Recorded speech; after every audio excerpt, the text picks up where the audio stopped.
We're about to break down the hell crab sequence from Love and Monsters. Oh my god, we're gonna die.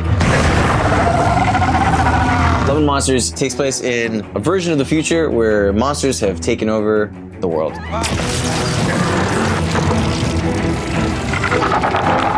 If you're reading the script and you come up to the scene where a giant crab goes on the rampage and you think, how would you achieve this? What would it look like? How are you going to get that effect without the crab actually being there? A lot of people would probably be surprised how practical a lot of these VFX were executed. We did have a giant inflatable hell crab as a reference, which was unbelievable. The first time we inflated this guy on the beach, he became the favorite crew member on the entire show. I remember being in one of the meetings where they're saying the crab basically chips into the sand right in front of Dylan. This fountain of sand comes up and knocks him over. And it was like, okay, how are we going to do that? The answer, more or less, was we're going to load a air cannon with sand and point it at him, and that should do the trick.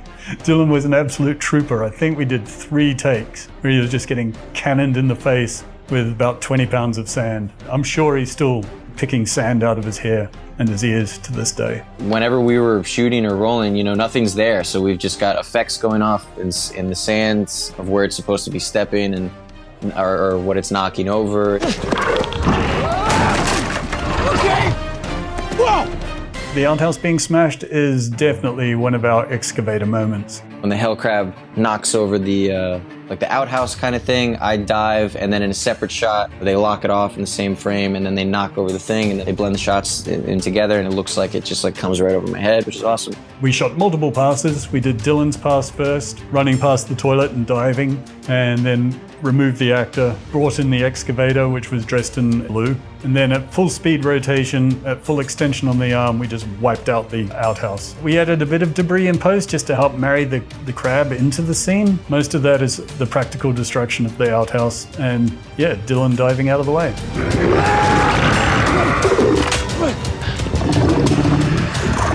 Or Dylan being dragged by his foot, that was more or less what we did. It was a stunt rig with a forklift, and they tied a cable to his leg, and they just started pulling him along through the sand. There are a lot of wires on Dylan, little tag wires, spinning him around and making sure he hits his marks in the air. Dylan was just like, yep, cool, tie it to my foot, drag me along. He's always really enthusiastic.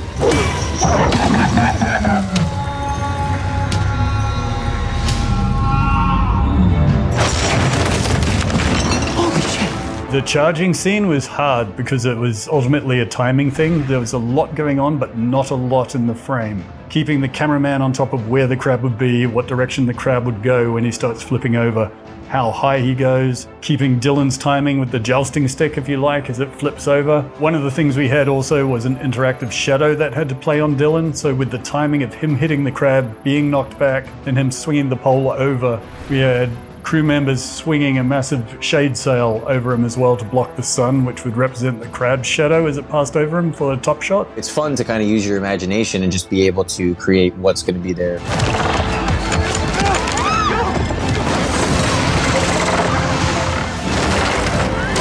There's a wire pull gag where there was a crane at the top of the cliff with massive weights attached to it, and then basically on action the weights were released and the cable just snatched that small greenhouse up and basically flung it about 60 feet into the air. Boy! Boy! Hey! Let's move it! Go now! I'm sorry, I'll let you!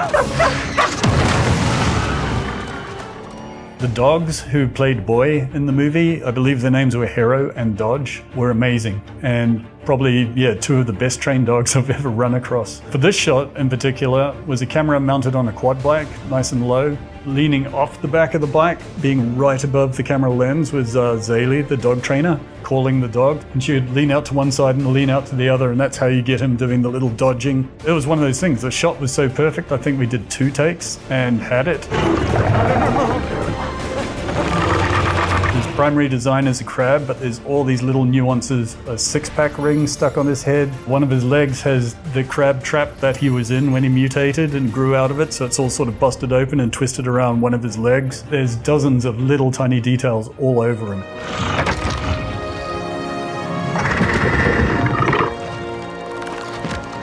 The most complex shot in the sequence was where the Hellcrab basically confronts Dylan and Jessica just after he's been freed, because he needed to come up and still be threatening, and it was just keeping track of all these emotional beats through the entire scene that allowed you just to very slowly pull the audience along with you, trying to get them to feel what you needed them to feel to make basically the entire movie pay off. That was the most difficult and also the most rewarding shot to get right in the film.